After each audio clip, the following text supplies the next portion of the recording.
बिस्मिल्लाहिर्रहमानिर्रहीम। हमारा जो नेक्स्ट टॉपिक है वो है टर्मिनल वेलोसिटी। टर्मिनल वेलोसिटी क्या है? टर्मिनल वेलोसिटी का मतलब क्या है? टर्मिनल वर्ड जो है वो इस्तेमाल हम करते हैं, दो तीन जगहों पर फिर इसमें इस्तेमाल हुआ है। टर्मिनल का मतलब है मैक्सिमम, मतलब ज़्यादा से ज़्यादा एक चीज़ है इसकी कीमत इतनी बढ़ जाए अगर कि उससे फिर आगे नहीं बढ़ सकती उसकी वैल्यू, तो हम कहते हैं कि इसकी जो वैल्यू है ये मैक्सिमम वैल्यू है, या हम उस वैल्यू को हम क्या कहते हैं? टर्मिनल वैल्यू कहते हैं। ठीक है, तो हम इसकी डिफिनीशन किस तरह कर सकते हैं? It is the maximum velocity obtained or attained by a spherical body or any body while falling through a viscous fluid। अगर हमारे पास एक फ्लूइड है और इसमें हम एक बॉडी को फेंकते हैं, जिस तरह हवा है या पानी है, एनी लिक्विड है, और उसमें हम किसी बॉडी को, मतलब बाल है हमारे पास या कोई पत्थर है, हम उसको छोड़ते हैं, तो वो जो ज़्यादा से ज़्यादा वेलोसिटी के साथ अगर हरकत करे तो हम उसको कहते हैं मैक्सिमम वेलोसिटी या टर्मिनल वेलोसिटी।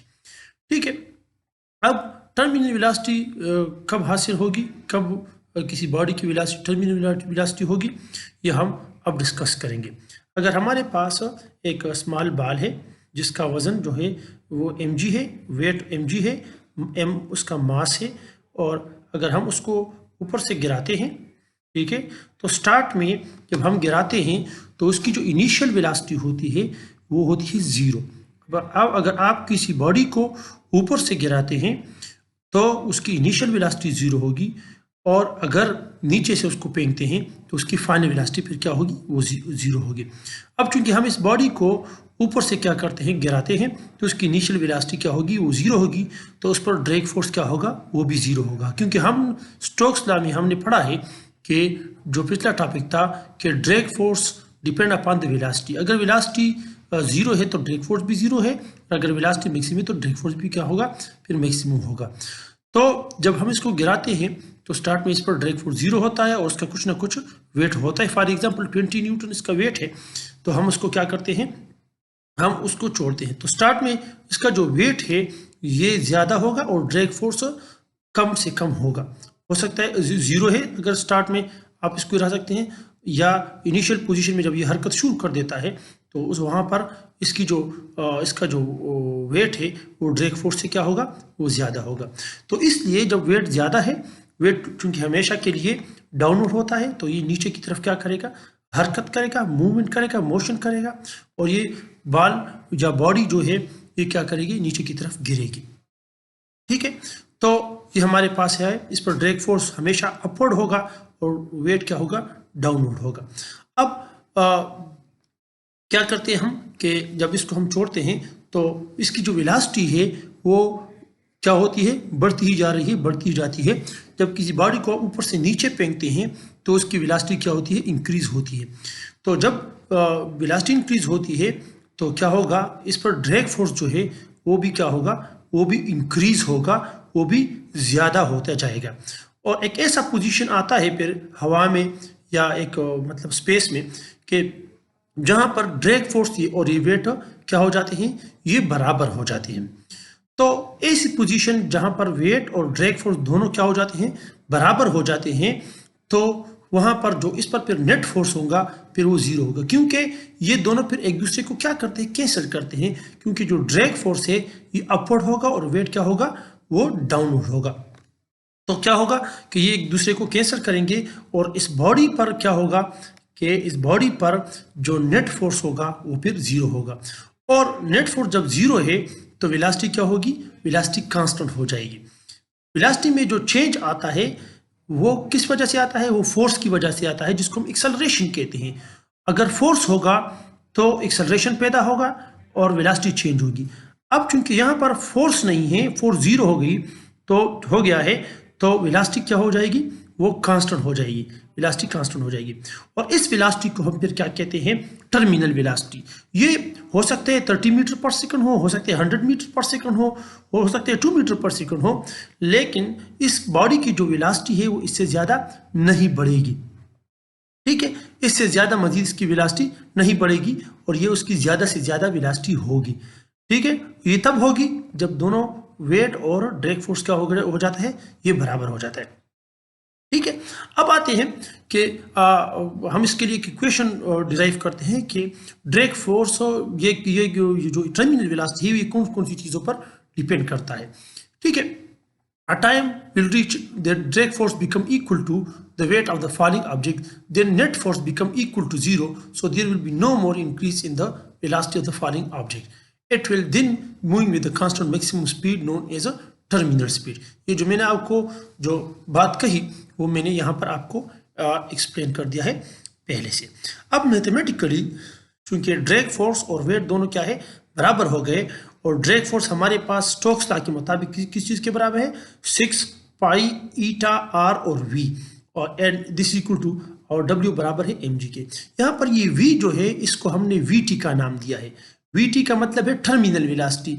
ये अब कोई आम वेलोसिटी नहीं है, ना कोई इंस्टेंटेनियस वेलोसिटी है, बल्कि ये वो वेलोसिटी है जो मैक्सिमम हो गई है और उसकी जो वेलोसिटी उसका जो वैल्यू है वो उससे आगे फिर नहीं बढ़ेगा, इसलिए हमने इसको वीटी का नाम दिया है। ठीक है, और ये तब होगा जब ये दोनों क्या होंगे, ये जब दोनों बराबर होंगे। So this implies VT is equal to, आप इसको दोनों साइडों को डिवाइड करते 6 पाई ईटा आर पर, तो हमारे पास वीटी आ जाएगा M G divide by 6 pi eta R. इसको हमने इक्वेशन 1 का नाम दिया। अब हम चूंकि जानते हैं as we know that rho is equal to m by v. Rho क्या है, ये है, इसको हम कसाफत उर्दू में कहते हैं, इसको हम क्या कहते हैं इंग्लिश में डेंसिटी कहते हैं, और ये बराबर होते हैं मास पर यूनिट वॉल्यूम। ये वी यहाँ पर वेलोसिटी नहीं, याद रखिए ये वॉल्यूम है जिसको हम हुजम कहते हैं, और ये आप इसको क्रॉस मल्टीप्लाई करेंगे तो हमारे पास एम आ जाएगा rho v. Here v is the volume of a sphere, चूंकि ये जो पेपर जो हमने बॉडी यहाँ पर ली है, जो ये बारिश का जो कतरा है, ये क्या है, ये स्फेरिकल शेप है और उसका जो रेडियस है वो आर है, तो हमारे पास ये बराबर है वॉल्यूम ऑफ स्फीयर बराबर है। आप इसको चेक कर सकते हैं, बुक्स में मैथमेटिक्स में भी अवेलेबल है और इंटरनेट में भी अवेलेबल है। ये बराबर है 4/3 पाई आर क्यूब। ठीक, so m is equal to 4/3 pi r cube rho. इस यहाँ पर हमने इसको क्या कर दिया है, यहाँ v की जगह हमने इस वैल्यू को क्या कर दिया है, पुट कर दिया है। ठीक, पुटिंग नाउ अब मास की जगह जो इक्वेशन 1 है, यहाँ पर इस मास को क्या कर देते हैं, हम पुट कर देते हैं, तो हमारे पास आ जाता है we T is equal to 4/3 pi r cube rho जी। ठीक है, ये जी वहाँ से है, इक्वेशन 1 से है, और ये हमारे पास 6 पाई ईटा भी आर भी हमारे पास आ गया। अब हमने यहाँ पर इसको 2 मल्टीप्लाई विद 2, 2 2s are 4 और 3 2s are 6, तो यहाँ से इसको हमने 2 2 को कैंसिल कर दिया है। ठीक है, और ये 3 और ये 3 मल्टीप्लाई होकर क्या आ जाता है, 9 आ जाता है, और ये 2 अपनी जगह पर। यहाँ पर एक आर है, यहाँ पर आर क्यूब है, तो एक आर यहाँ से कैंसिल हुआ, तो आर क्यूब की जगह हमारे पास क्या आ गया, आर स्क्वायर आ गया। यहाँ पर 3 आर हमारे पास मल्टीप्लीकेशन में, तो एक आर एक आर कैंसिल हो गए, हमारे पास आर स्क्वायर आ गया। ठीक है, तो हमारे पास जो इक्वेशन आ जाएगा, इसको सिंप्लीफाई करने के बाद पाई पाई के साथ कैंसिल हुआ, तो हमारे पास आ जाएगा 2/9 रो जी डिवाइड बाई ईटा और आर स्क्वायर। अब याद रखें कि यहाँ पर ये 2 जो है, ये 9 जो है, ये रो जी और ईटा ये तमाम कांस्टेंट है, ये मुस्तकिल है, इसकी वैल्यू जो है हमारे पास डिफाइंड है। रो हमारे पास अगर हवा है तो ये उसकी अपनी एक डेंसिटी, हवा की अपनी डेंसिटी है, पानी का अपना एक वैल्यू है जी, हम जानते हैं। ईटा भी हमारे पास, में जो आपको टेबल का कहा था, तो ईटा भी हमारे पास उस टेबल में मौजूद है। अगर पानी में आप इसको फेंकते हैं तो वहाँ पर आप ईटा की वैल्यू लेंगे, और ईटा की पानी के लिए लेंगे, और इस तरह रो भी आप वहाँ से लेंगे, और अगर हवा में है तो हवा में। तो ये हमारे पास कांस्टेंट है, तो हमारे पास जो इक्वेशन आ गया तो क्या है, we T is equal to constant multiply with R square. ठीक है, तो हमारे पास अब कांस्टेंट को रिमूव करेंगे, तो हमारे पास जो इक्वेशन आएगा वो क्या आएगा, हमारे पास आएगा V T is directly proportional to R square.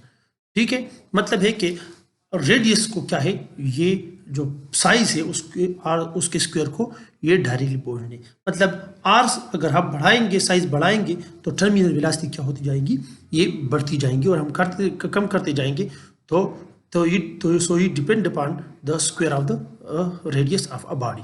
Thank you.